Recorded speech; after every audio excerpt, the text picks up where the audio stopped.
Mario Party 6 is the best Mario Party game. You know why? It's the only Mario Party game that has Whacka. It's actually the only game he's ever appeared in besides Paper Mario 64, The Thousand Year Door, and Super Paper Mario. At first, he may look like a Diglett recolor with a :3 slapped on, but Whacka himself is a love letter to world building and has so many hidden features and details that I decided to just make a whole video telling you everything you would ever want to know about him. He deserves it. Whacka nearly went extinct, not just in-universe for Paper Mario, but almost in real life. He appeared in 2007's Super Paper Mario and was completely absent from any new Nintendo releases for 17 years. We're getting ahead of ourselves though. Let's start at the beginning.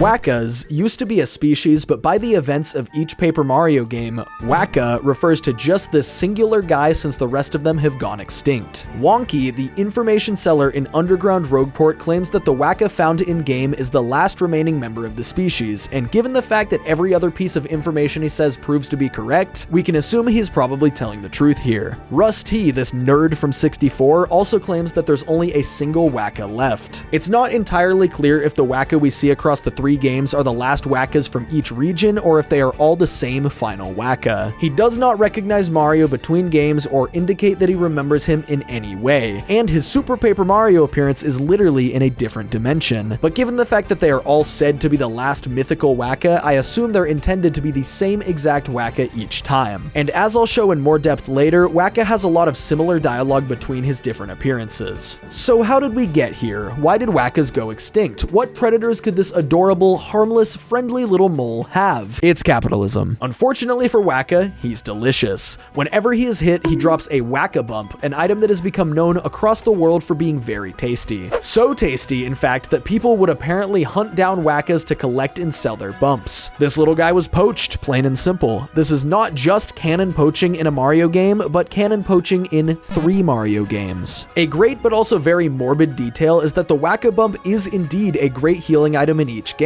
It heals 25 HP and 25 FP in the first 2 games, and then 30 HP in Super Paper Mario. It also has a pretty high sell price for a standard item, so the item is pretty lore accurate. Okay, so it's delicious and very valuable, but like, why though? Why is this piece of flesh from an injured Whacka so good? The various writers and localizers for this series can't seem to agree on exactly what it is. Visually, it seems to most resemble a melon pan, a Japanese sweet bun covered in a layer of cookie dough. It's not actually melon flavored, it's simply called that because of the melon-like texture. And holy shit, that looks good as hell. I might hit Whacka for this thing too, not gonna lie. However, there's an unused tattle for an unused Whacka enemy in Paper Mario 64 that indicates 2 more possibilities for what the Whacka bump is supposed to be. In the Japanese version, this unused tattle likens the bumps to takoyaki, which are octopus dumplings. The English unused tattle compares the bumps to donut holes, which is actually more similar to the melon pan interpretation. Super Paper Mario contains its own take on what these bumps are, but only in the North American localization. The catch card for Whacka states that he drops pastries when hit, but the European English version only calls them bumps. So between what the thing actually looks like, 2 different unused definitions, and a used but haphazard localization definition, I think we can decide that these are some sort of sweet pastry product. Now let's take a look at each of Whacka's appearances in each game, go through his dialogue, and point out all the interesting stuff that can happen.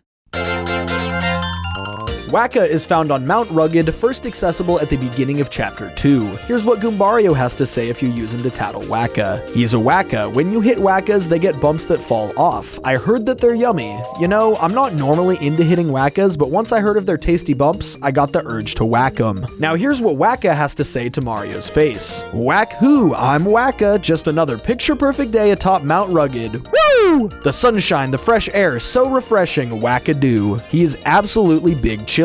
You would be a monster if you hit him. As we talked about earlier, hitting him does indeed drop a Whacka bump. He'll say, "Whack-ow, don't hit me," and then retreat into the crust of the earth. You're able to hit him with your hammer like I just showed, as well as with Cooper and Bombette. Mario actually can't jump on Whacka to damage him in this game. There's slight variations in what Whacka says depending on which method you use to hit him. One of the letters that Parakarry can receive at the in-game post office is actually from Whacka. "Whackoo, this is Whacka. Mr. Parakarry, from my place in the shadows, I always see you flying above Mount Rugged. It looks like so much fun flying on a sunny day. Tell me about it sometime. My wish to the stars is that you never fall from the sky. Whacka of Mount Rugged. Aw, that's so sweet. I hope that Whacka doesn't die before he gets to send the letter.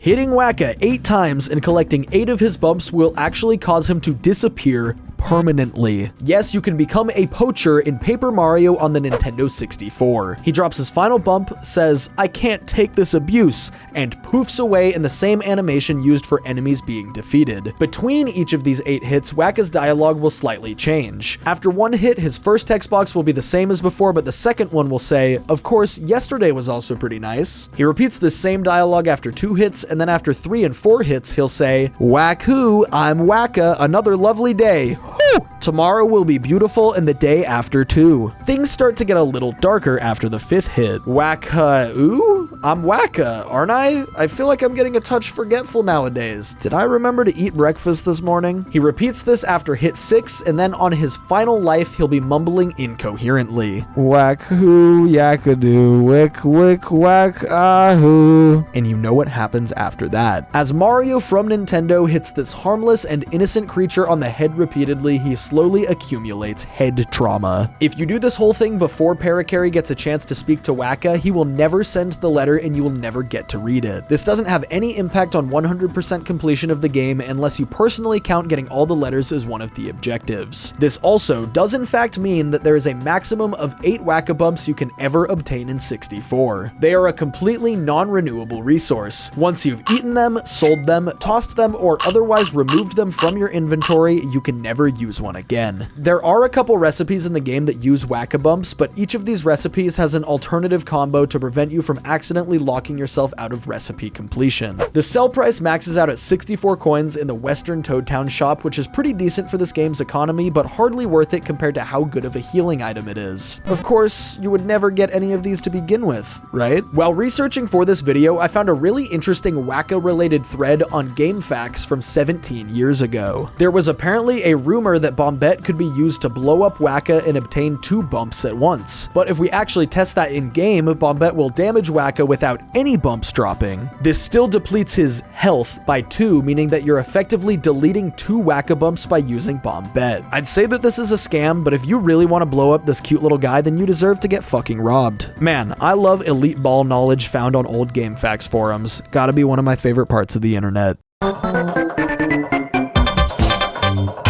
In the second Paper Mario game, Whacka can be found as soon as you reach Chapter 5. He's right at the top of the first area, and he talks and behaves very similarly to the previous game. Once again, we're able to hit Whacka 8 times and prevent him from ever spawning again. Just like last time, he has slight variations in his dialogue depending on how many times he's been hit. These ones are pretty similar to the last game, but still slightly changed, so I'll put them on screen for you to pause if you care to read them. His lines on his last few health are very similar to 64, including him mentioning having headaches and feeling forgetful. He does the exact same little mumble song from 64 on his final life and then vanishes. This means that once again we're limited to 8 total bumps per save file, and we're given bump recipes with Whacka free alternatives. The sell price for these tops out at 100 coins in this game, but only if you sell them at the Access Express shop. The higher price could imply that Whacka bumps have gotten even more valuable since the events of the first game, or maybe they just wanted to balance this game's economy. Or maybe there's inflation happening in the Mushroom Kingdom? Perchance. As many of you probably already know, Whacka was overhauled in the 2024 Thousand Year Door remake, but since that came way later, let's talk about Super Paper Mario first.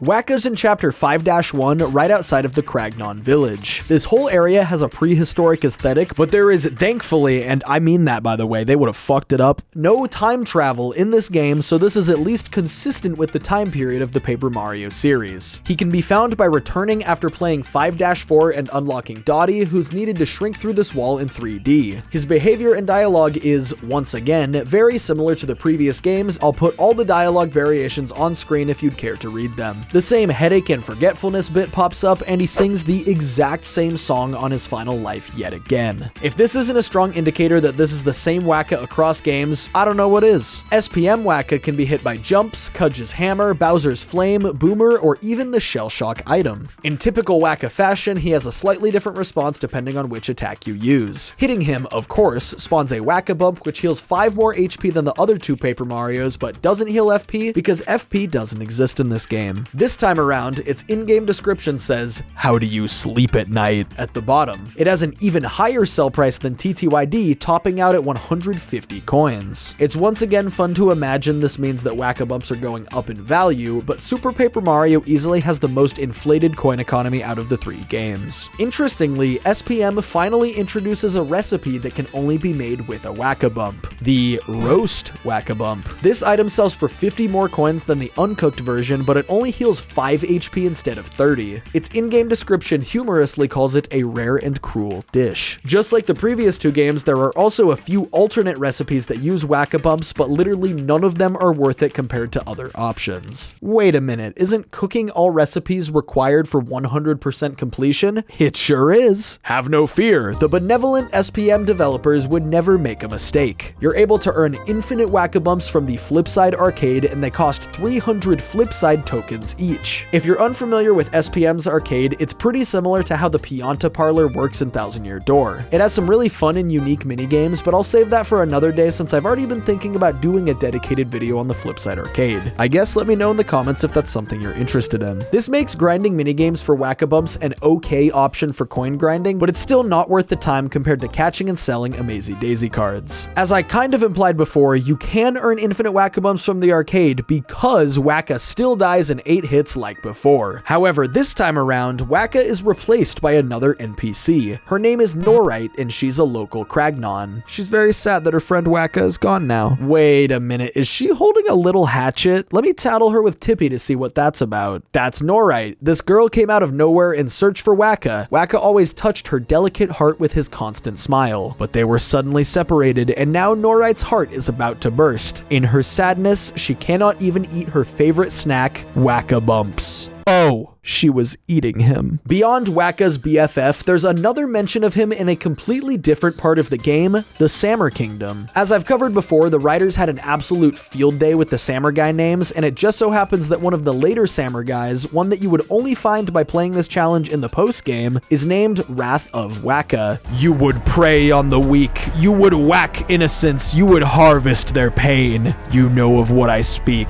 Whacka! Oh, you claim no knowledge? Whacka! I am Wrath of Whacka, guard of the 69th gate. Oh, yeah, he's the 69th one.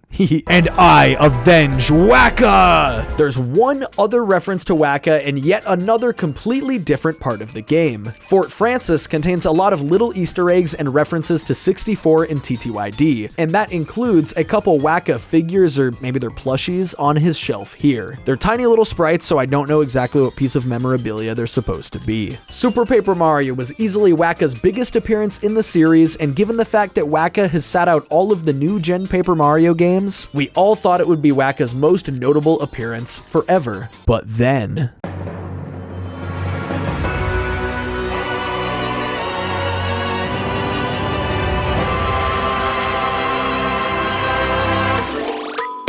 The TTYD Remake finally gave Whacka fans what we wanted, and finally finished what the Paper Mario 64 devs never did. Secret Whacka boss fight.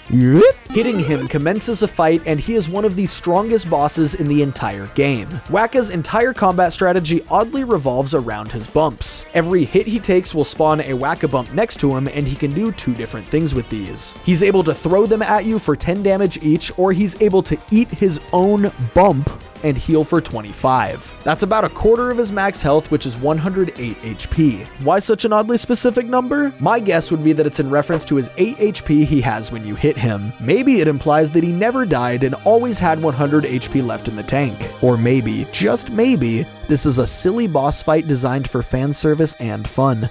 Who's to say? He doesn't just throw a Whack-a-Bump at you when he attacks, he throws every bump he currently has around him. This gets nutty when red Whack-a-Bumps are thrown into the mix. Occasionally, he'll spawn these instead of the regular ones, and this is the only place they ever appear. They're unobtainable by the player and deal 25 damage to us or heal him for 75 health. This alone earns Whacka the title of highest single target damage in the game, and that's before we factor in the possibility of him throwing additional regular or additional red bumps. Whacka is also completely immune to every status effect in the game except for burn, which, by the way, isn't even true of the Shadow Queen. The only other bosses this is true for are Bonetail and Prince Mush, sort of. Mush is actually immune to burns, but has a 5% chance to be one-shot with Showstopper. Once you manage to defeat Whacka, he's a very good sport about it and encourages you to come back and visit him again. He disappears into the ground and leaves behind a golden Whack-a-Bump. This is a key item symbolizing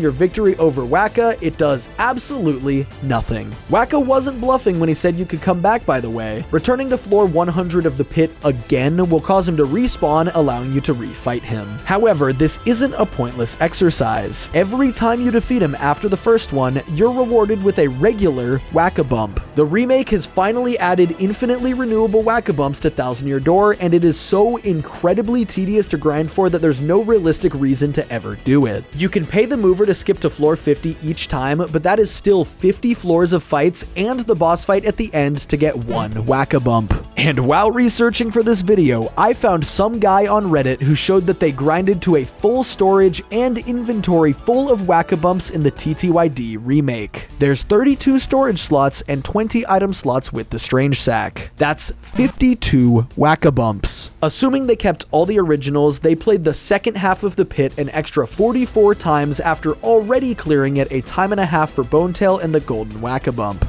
Say it with me. Bravo, Vince. Aside from the cameo in Mario Party 6 that I started this video with, Whacka has never appeared in another game. He hasn't even appeared as a sticker or anything in Super Smash Bros. If not for the TTYD remake, I would have thought that he was shelved forever, but given how we're so whack since 2024, I think it's pretty likely we'll see Whacka in whatever the next Paper Mario game may be. All I ask is please make the video game good, not bad.